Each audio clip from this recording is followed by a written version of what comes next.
Okay, have you seen this wild theory about Garth Brooks? Fans think the popular singer is actually a serial killer. But before you write this off as pure nonsense, you might want to take a look at this explanation. Somebody has taken all of Garth Brooks's tour dates, and every tour date lines up with a missing person or an unsolved homicide. Every place he's ever been. Somebody, one of these people, one of Segura's fans, came up with the theory that if you take that there's a list out there. She says there's supposed to be a list out there where somebody has taken all of Garth Brooks's tour dates, and every tour date lines up with a missing person or an unsolved homicide. Every place he's ever been. Well, when it comes to true crime and serial killers, there's only one person I turn to, none other than the serial killer whisperer herself. Amanda Howard, welcome back to McKnight Tonight. Thanks, Robert. I'm glad I'm here, though it seems to be a night for ranting, but I just want to say hello to all my sober friends out there who don't drink red wine today. I don't think they watch McKnight Tonight. Maybe not.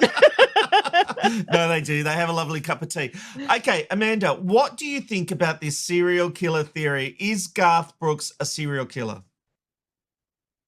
I've always had a weird feeling about him, but really, I think it comes down to if they are sort of linking along his tour dates and things like that. I think there might be someone in his crew, or maybe a roadie, or maybe a fan who's actually doing some extra bits and pieces while Brooks is on stage. Maybe, I'm not sure, but I think it's interesting that the people are being able to link up all these dates. Confirmation bias might come into it a bit because there might be other cases around that aren't linked and everything. But I really think maybe there's someone in his team that the FBI should be looking at. Yeah, that was my theory too, that it may not be him, but may be someone on his crew, someone that's traveled with him for the last 20 years or whatever.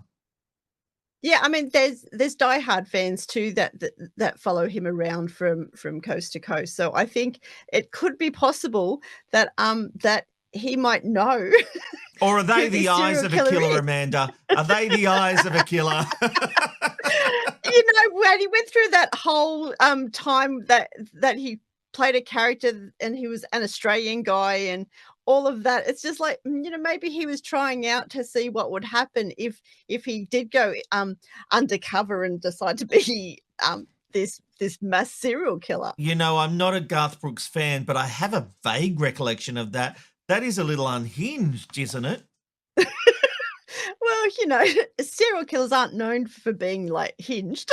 So, exactly. But I just love this theory. It's up there with Willy Wonka and Michael Jackson, I have to say. No, Willy Wonka is a child serial killer, but and we've covered that in Monsters Who. I think we've even covered it here. Yeah. But talk to me about how a serial killer works. Is it let's just assume someone on Garth Brooks's team was a serial killer.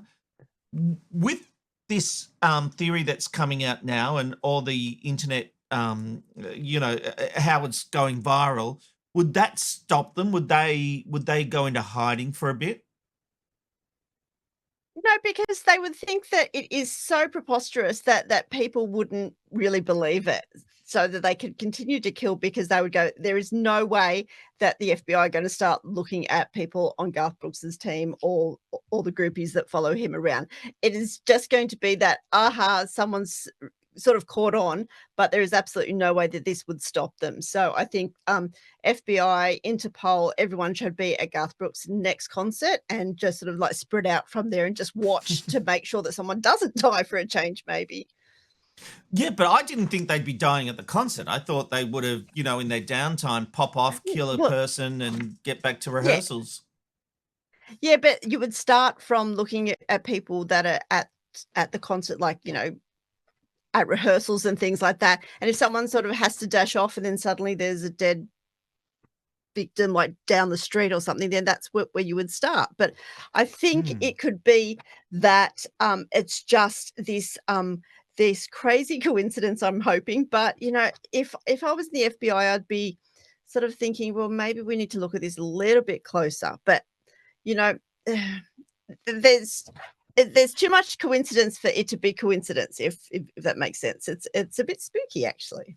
Yeah, well, people have gone and done and looked at all the cases of where he has traveled, and there certainly does Yeah. seem like there's a case everywhere, but America has a lot of murder as well. Well, I mean, they've had in my great big database I have, like, the US has almost 4,000 serial killers, whereas the rest of the world shares 2,500. So the fact Wow. that there is Garth Brooks in these places where these victims happen doesn't necessarily mean that it is linked to him. But it's I think there's more confirmation bias that is happening with this. Fun, insightful interviews from a washed-up producer with nothing to lose. McKnight Tonight, McKnight Tonight, McKnight Tonight. It's good night from McKnight Tonight.